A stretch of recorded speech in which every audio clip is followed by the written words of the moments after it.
بسم الله الرحمن الرحيم الحمد لله والصلاة والسلام على رسول الله وآله وصحبه ومن اهتدى بهداه. Assalamu alaikum wa rahmatullahi wa barakatuh, and welcome to Lessons in Fiqh. We're still studying the chapter that deals with adhan, and the hadith we have before us is hadith number 151. I believe that Brother Mustafa will read it for us. Narrated by Ibn Umar and Aisha radiallahu anhum, Allah's Messenger sallallahu alayhi wa sallam said, Bilal calls for prayer when it is still night, so eat and drink till Ibn Maktoum calls for prayer. And he, Ibn Maktoum, was a blind man who did not call for prayer until he was told, it is morning time, it is morning time. Noor, what prayer is this? Of course, dawn prayer, subuh. Dawn prayer or Fajr prayer or Subuh prayer. Now, from this hadith, we learn that, as you remember, there are two types of Fajr. The actual Fajr and the false Fajr. So the false Fajr, it's okay for a person who wants to fast to eat and drink. And he may not pray Fajr prayer yet because it is false. And we said that, if you recall, that it's the light that is vertical from the earth to the sky, and it comes like a while before the actual break of dawn, which is horizontal. In this hadith, it tells us that it is sunnah to have two adhan for Fajr. It is sunnah to have two adhans for Fajr. One is a reminder to those who are praying night prayer that, listen, Fajr is close, so if you want to pray witr, go ahead and finish, because it's going to call in a while. And to those who want to fast, it wakes them up so that they would have their sahur, their late night meal before they fast and stop and refrain from eating and drinking. And scholars have their different opinions, whether this should be only for Ramadan, as the case in the Muslim world, or it's a general thing that people should do. They should have every single day of the year two calls for prayer, for Fajr prayer. So it's an issue of dispute. The two holy mosques of Mecca and Medina do it throughout the year, the whole year. They have always two adhan. And apparently that this is the most authentic thing, that it should be applied in our lives also, in all mosques. But unfortunately that this is not the case, simply because people are drifting away from Islam, and they have working hours, and they have to sleep at night, and it's very rare that you find people praying tahajjud or praying night prayer except in Ramadan. If you make a survey, you'd find that 95 or 96% of Muslims don't know how to pray night prayers, or don't even pray night prayers. They go to bed and sleep. And only a small portion of Muslims, wake up in the middle of the night and pray to Allah the Almighty to forgive their sins. Now, in this hadith, the Prophet ﷺ had two mu'adhin. Who are they, Fadi? In this hadith? Bilal. Okay. And Ibn Maktoum. Ibn Maktoum. And Ibn Maktoum was blind. So he could not recognize if it is the break of dawn or not, unless someone tells him. So this teaches us that it is okay to have a mu'adhin, a person that calls for the adhan, who is blind, providing that he has someone telling him that it is day or it's night. Because if he doesn't have anyone to tell him, he would probably go at 10 o'clock in the morning and call for adhan, thinking that it's noon prayer.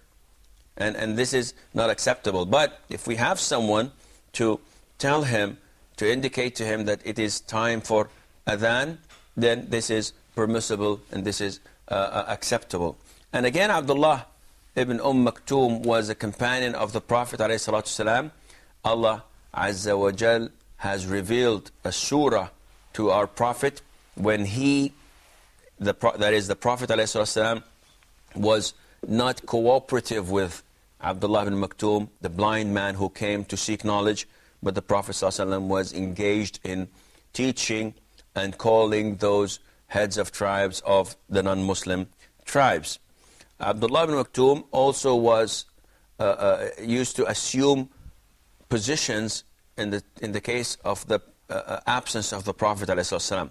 So whenever the Prophet ﷺ left Medina on journeys, he would appoint him as a governor of Medina, which meant that he had the powers to rule, to judge, and to solve disputes among people. And this, again, comes and teaches us, and we learn from it, that it is permissible for a blind person to assume a position in the state. Because Abdullah ibn Maktoum used to be a judge and used to be a governor. So it tells us that Islam cares for those who have special needs, those who are handicapped, and this does not prevent them from contributing to the building of the society and in contributing in trying to do good for the people. Your handicap is not a barrier or something, an obstacle to prevent you from serving Islam, from giving aid to others and helping them in so many different ways and manners. I think that this is all the issues we have regarding the hadith of Abu Qatada, of Umar and Aisha, Abdullah ibn Umar and Aisha, may Allah be pleased with them. We move on to the following hadith, hadith number 152. Narrated by Ibn Umar radiallahu anhuma, Bilal radiallahu anhu called for prayer before dawn, and the Prophet sallallahu alaihi wasallam told him to return and announce, "Lo, the slave of Allah," meaning Bilal, had slept, hence this mistake. Lo, or beware, the slave of Allah, Bilal, had slept. Now, this hadith is not authentic. And you cannot correct things. There are no correction measures to be taken. If you have made a mistake and called for the adhan before its time, it's not recommended that you go again, hold the mic and say, "Hey guys, I made a mistake." Just, rub it off and don't consider it, and we will do it again within 2 minutes. I'm sorry, if you have eaten, or if you've done this, or if you prayed, you review it. No, this is not the case. The hadith, we cannot build any allegation according to it, because it's not an authentic hadith. We move on to the following hadith, hadith number 153, and I believe Noor will read it. Narrated by Abu Sa'id al-Khudri, may Allah be pleased with him, Allah's Messenger sallallahu alaihi wasallam said, "When you hear the adhan, repeat what the mu'adhin, meaning the call maker, says." And Al-Bukhari has reported similarly in a narration by Muawiyah, may Allah be pleased with him. And Muslim reported narration by Umar, may Allah be pleased with him, regarding the virtue of repeating what the mu'adhin pronounce word by word, except when the mu'adhin says, "Hayya ala salah, hayya ala al-falah," meaning come to the prayer and come to the success. One should say, "La hawla wa la quwwata illa billah," meaning there is no might and no power except with the help of Allah. Okay. This hadith tells us what to say when we hear the mu'adhin. And this is very important, because the sunnah is that we say exactly what the mu'adhin says. And this is a sunnah that has been abandoned by lots of the Muslims. They hear the adhan, they don't pay any attention to it. They don't repeat after the caller for salat, after the mu'adhin. And the sunnah is, whenever you hear the adhan, stop what you're doing, listen to the mu'adhin. When he says Allahu Akbar, you say Allahu Akbar, Allahu Akbar. When he says Ashhadu an la ilaha illallah, you say exactly the same, except as in this hadith narrated by Umar, may Allah be pleased with him, that when the muadhin says, Hayya ala salat, you say, La hawla wa la quwwata illa billah. So you say it 4 times. Hayya ala salat, la hawla wa la quwwata illa billah. Hayya ala al-falah, la hawla wa la quwwata. And this is the wisdom behind this, that La hawla wa la quwwata illa billah means that there is no might and there is no power except with the help of Allah. What is the meaning of Hayya ala salat? Come to prayer. Yes, come to the prayer. Okay, what is the meaning of Hayya ala al-falah? Come to the success. Come to success and prosperity. And you cannot come without the help and power of Allah Azza wa Jal. And that is why it is relevant that you say La hawla wa la quwwata illa billah. And this is something that lots of the Muslims are unaware of. Now, if I have a presentation in my company and I'm giving this presentation to the CEO, to the general managers, to the vice presidents, to customers that I have, I would come and talk throughout the presentation by saying, I did this, I succeeded in making this, I secured a transaction with the company, and I did this, and I did that. And all of this is unacceptable in Islam. Why? Because you are attributing your success to yourself.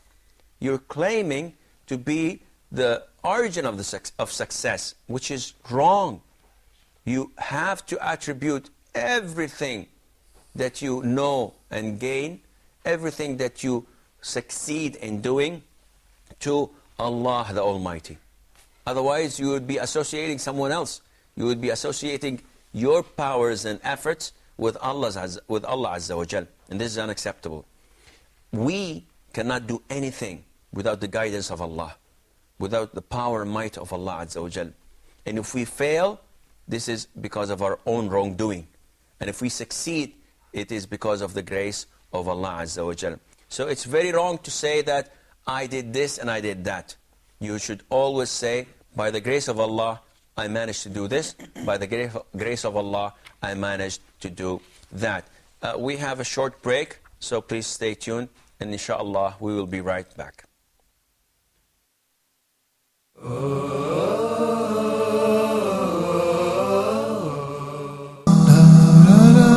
Back to the Prophet.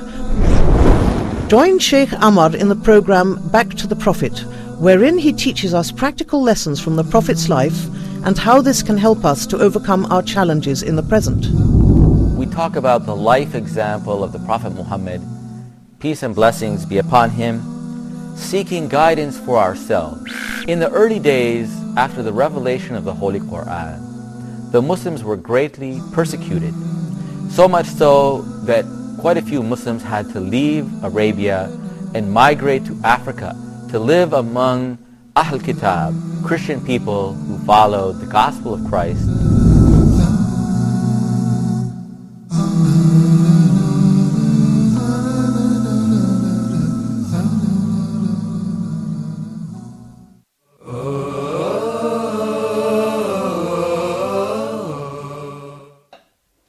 Assalamu alaikum wa rahmatullah, and welcome back.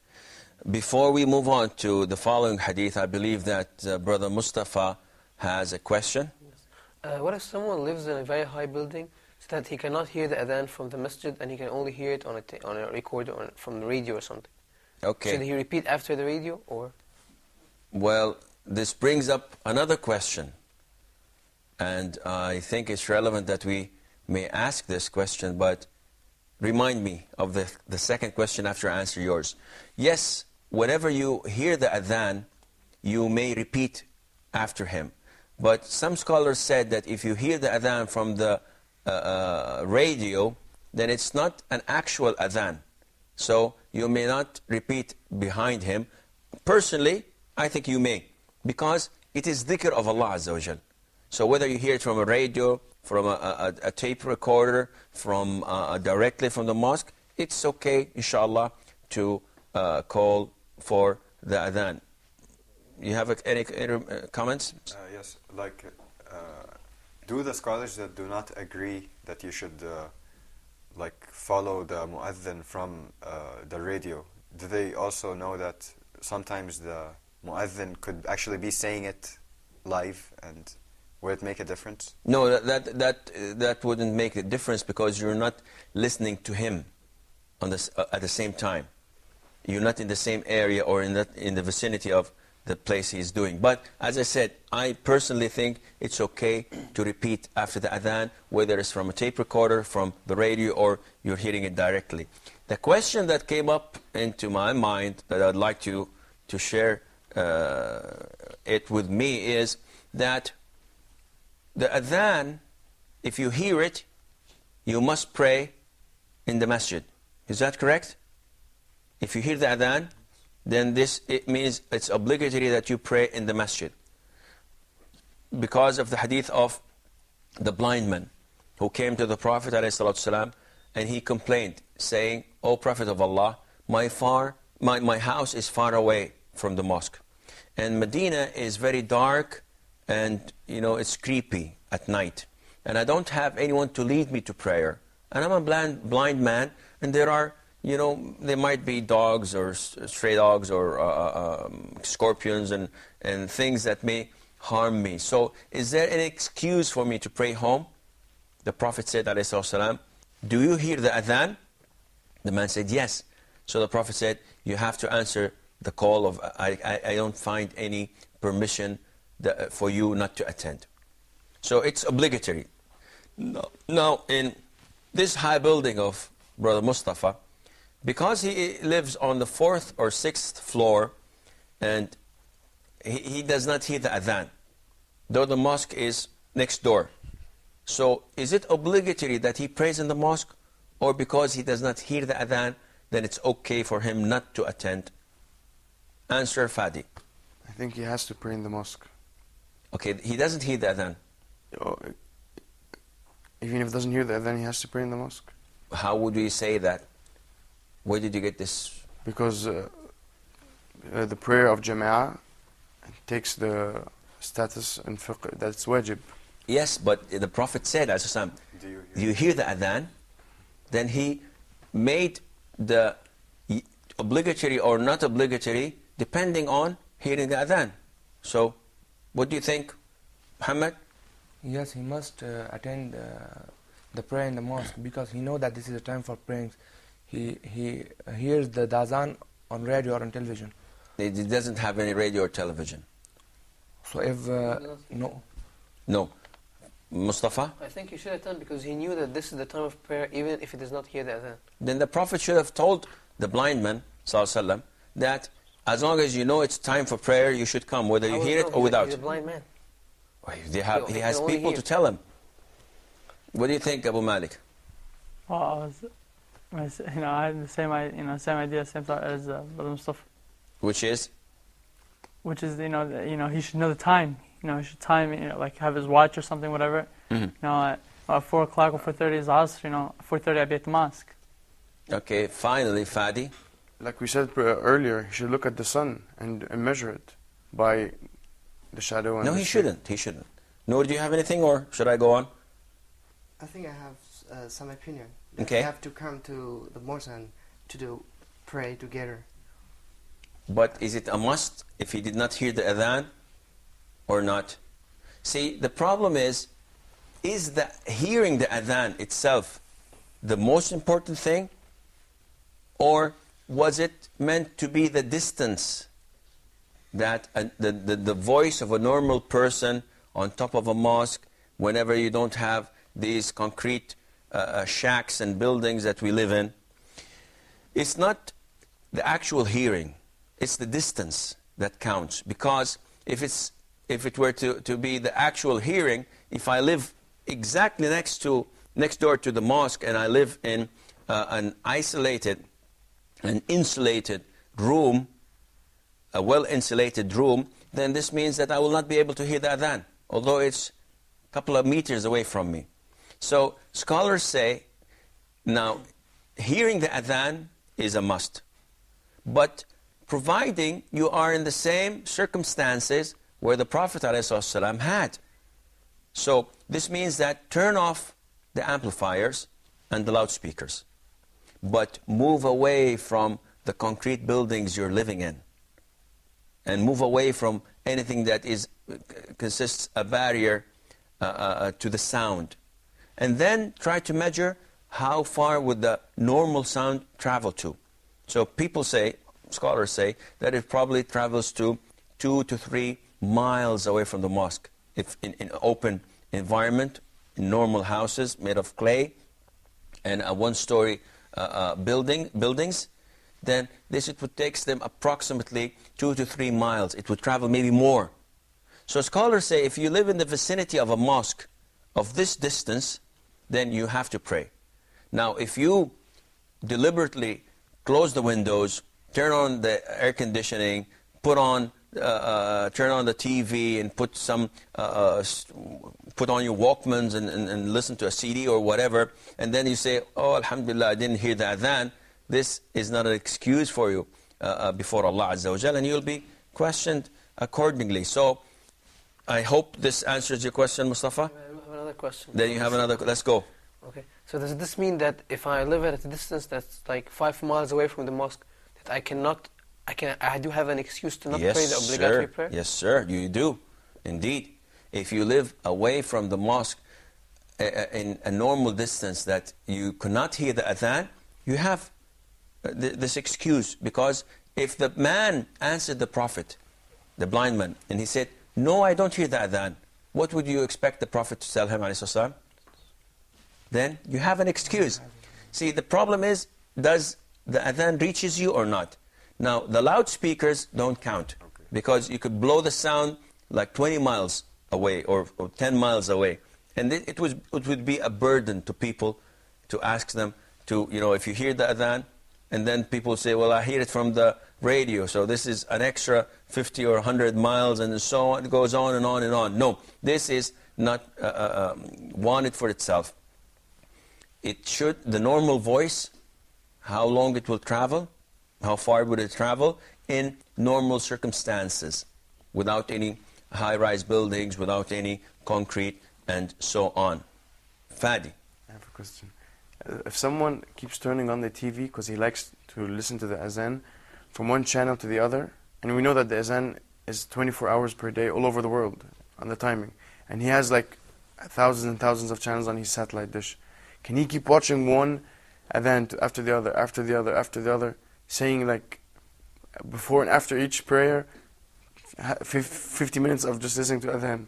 Personally, I doubt that a person with 1,000 satellite channels would spend his time moving from one channel to the other just looking for adhan. This guy is obsessed with adhan, and he's stalking. He should be away from mu'adhin because he would stalk them and probably harass them. Now, but hypothetically speaking, if we assume that someone does this, well, he would skip his own prayer, he would skip his own repeating after his own mu'adhin who lives next door doing this. You see, you don't have to go to extremes, saying that moving on from one TV channel to the other and repeating after every and each mu'adhin. And this does not go 24 hours because no channels, according to my knowledge, bring the adhan except like 4 or 5, maybe 10 of them. 10. He thinks, like the person who does this, thinks it's like a form of getting closer to Allah. So like dhikr. Like dhikr, or like, yeah, like a... Well, like ibadah, when it's to this extent, I'd prefer that they do not do this. So would it be a bid'ah if he doing this? I've mentioned earlier that some scholars say only repeat after a live adhan. But something that is transmitted through the radio or something that is recorded, you may not do this as it's a form of worship and this person is not present. And I said that, well, any thinking that this doesn't happen every now and then. It happens once in a while that you hear the adhan while tuning on to the radio, and there's nothing wrong, inshallah, in repeating after it. But if you come to be obsessed in this manner, in calling the adhan every single couple of minutes from one place to the other, no, this would not be recommended. Any question? Any further questions? Okay, we have the hadith number 154, narrated by Uthman ibn Abi al-As. It's a long hadith, but it's an important one. I don't know if we have time enough for it, but we'll just read it as a reminder. Go ahead, please. Narrated by Uthman ibn Abi al-As, may Allah be pleased with him, he said, O Messenger of Allah, appoint me as the Imam, meaning leader, of my people in prayers. He, sallallahu alaihi wasallam, said, you are the Imam, but you should follow, meaning observe the strength of the weakest among them, and appoint a mu'adhin who does not charge for the call of adhan. Now, the hadith itself, we need a lot of time to look into the issues of it, but Uthman ibn Abi al-As is one of the companions of the Prophet ﷺ. He was very young. He came from Taif district, from another place, came with his friends only to learn religion. And this teaches us that it is sunnah to travel to acquire knowledge. And this sunnah, a lot of people abandoned. They either travel to acquire money or to learn for this life, not for the hereafter, or just to brag about them being students of knowledge, and I did this and I did that, and this is not recommendable. At the time of the Prophet ﷺ, they traveled only for the sake of Allah and to acquire knowledge. This hadith, as I've mentioned earlier, is a great hadith. Inshallah, we will try to look into the issues related to it next time. But until now, fi amanillah, wassalamu alaikum wa rahmatullahi wa barakatuh.